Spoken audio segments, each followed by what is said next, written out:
Yes, my name is Ugobulam. I'm a Nigerian staying here in the Philippines.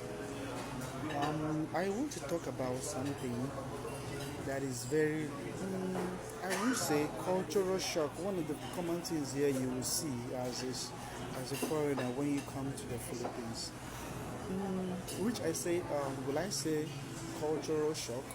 Yeah, there are some cultural shocks that you will not be able to to how will I put it now? You cannot, endure, but the only thing that you do is just to get surprised and like you ask, is this thing common here? Yeah, they are common for them. For them, it is their life. Here in the Philippines, I think one of the cultural shock I have when I came here was rice. Like rice is a big part of their meal. Like every food that they are eating, my brother, my sister, rice is like a major thing. You cannot run away. Rice is like a combination of every food they eat here.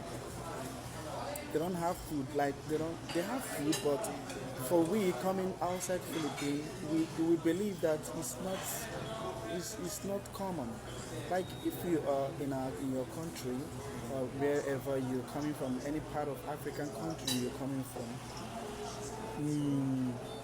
eating of rice is just on Sundays. We eat rice on Sundays, and then we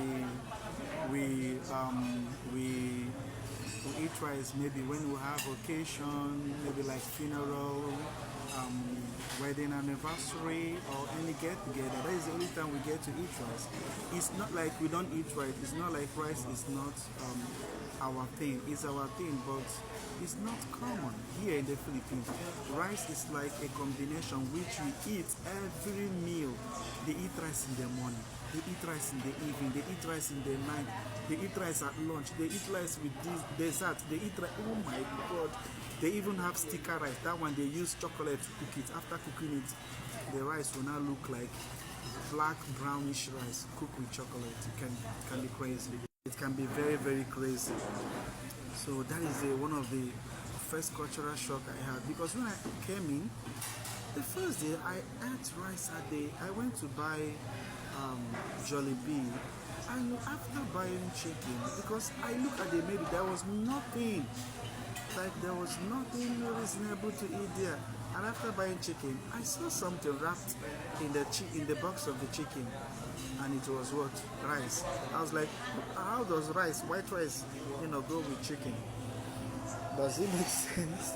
And the thing is that they eat it raw, like they eat white rice. They can just eat the white rice raw with with chicken. Eat rice and then eat chicken, and they're okay. But for we, it's not normal. That is why. So if you're coming here in the Philippines, just prepare your mind that your major meal, your 95% major meal is rice, and you must learn how to eat it. You go learn how to eat them, so it will be small thing. It's a big deal for us, but not a big deal for them. So if they are coming to visit you as an African and you don't cook or you don't have rice, they see it as abnormal, like you don't have rice. But for us, it's abnormal. What a good. Then the second one is, I would say my second cultural shock was. Then my second cultural shock here is here at back at home when we go to church and when we go to church here for us we Catholic, and during the time for sign of peace, I'm talking on my own. I don't know for other persons who are here in the Philippines or other black who are here in the Philippines that they have their own experience, but I'm talking from my own experience in the church here in the Philippines during time for um, um, kiss of peace. I would say kiss of peace, or during time for um, greeting or express your love, show sign of peace. They kiss in the church. Like you will see somebody literally kissing his wife or her husband, you know, And this kiss of peace for us is just in African, is just begging. But here they will kiss, like they will kiss. You will see a child going to their mother to kiss, and then you will see a lady going to their boyfriend to kiss, or you see a guy going to kiss, and you can see somebody walking from one end of the church to another end just to kiss somebody. Sign of peace. They call it kiss of peace, but we call it sign of peace. So, and the first time I came here, it was like, are you sure these people are really, what are they doing? Like, it's crazy. But really, it's actually how it's supposed to be. Because back then, we are more engaged, or we are more, how will I put it now? In African church, I think we experience more of culture, like it is inculturated. So most of these things that we're supposed to do, which are supposed to be right, are being restricted by culture. So here it is a cultural thing for them to kiss. It's easy for them. And then I think that is it. But I was very uncomfortable, or I'm always uncomfortable when it comes to that part. So, and the other one is, the third one is PDA, public display affection. Public display affection, we call it PDA. Like the youth here can kiss, caress, kiss in public. Who cares? It's not their business. It's not your business. So why should they bother? So they can see, you can see somebody kissing in public, experiencing or displaying their affection. Yeah, for me it is, I call it immorality. But they display immorality here, like as if nothing is happening, and it's not your business, it's their business. So just deal with it. So it is not. So when you see them doing that, or when you come here in the Philippines and you see maybe you see two persons kissing in public, please just walk away. It's none of your business. Just do as if you're not seeing anything and just walk away. It is a cultural thing here, so it's not a big deal. Okay, so that is it. And then going to number 4, that one has to do with funeral. But I'm going to talk in that funeral in a broader aspect. When somebody dies here, it's a very big cultural thing because I walked into that scene and it was very, very, awful for me. I won't say it's awful, but it was very surprising for me. Here, when somebody dies in the Philippines, be it from any culture, but I think every culture does that in the Philippines here. When somebody dies, even if the person dies, they will call the funeral home, and then the person will be taken to a funeral home, and then he or she will be embalmed. They don't put people in mortuary here.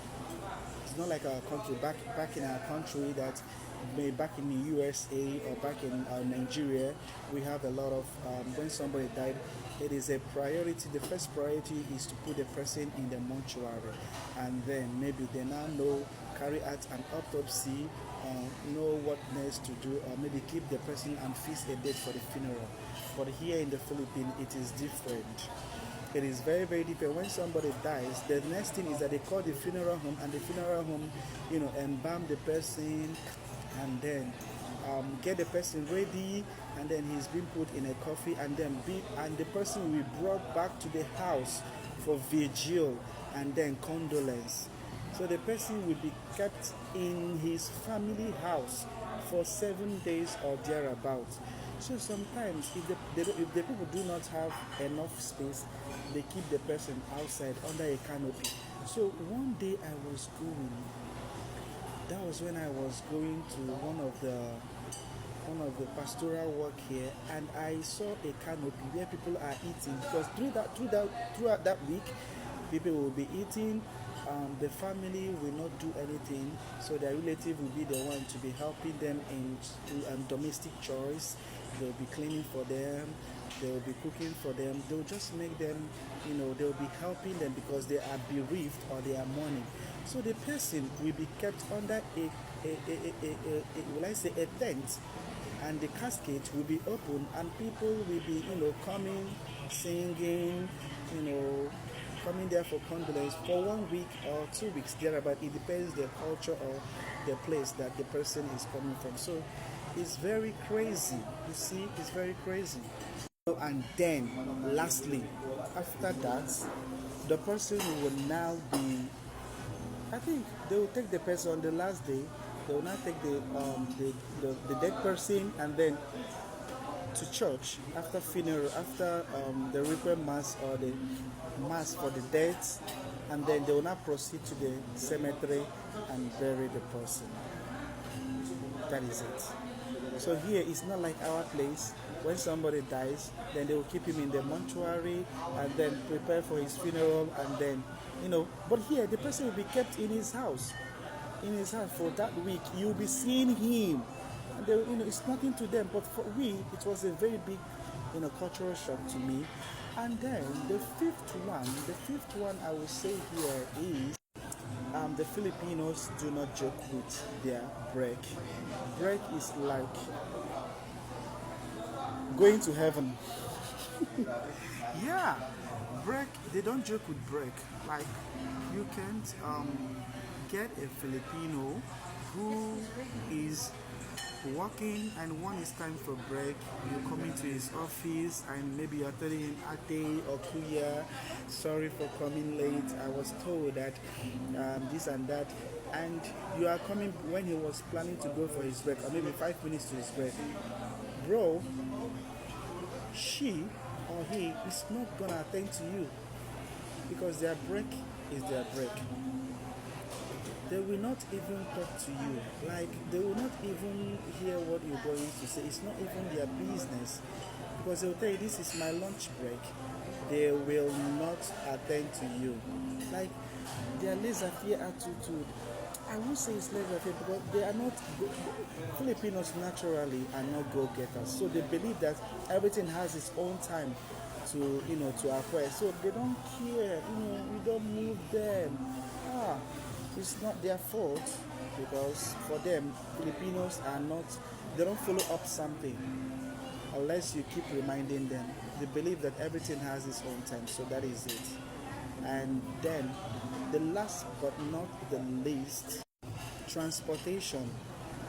Every student has a discount for transportation here in the Philippines. Here in the Philippines, students do not pay with the same thing, the same amount for other people who are working. Students always have a very big discount. Yeah, both in the train, in the bus, or any aspect.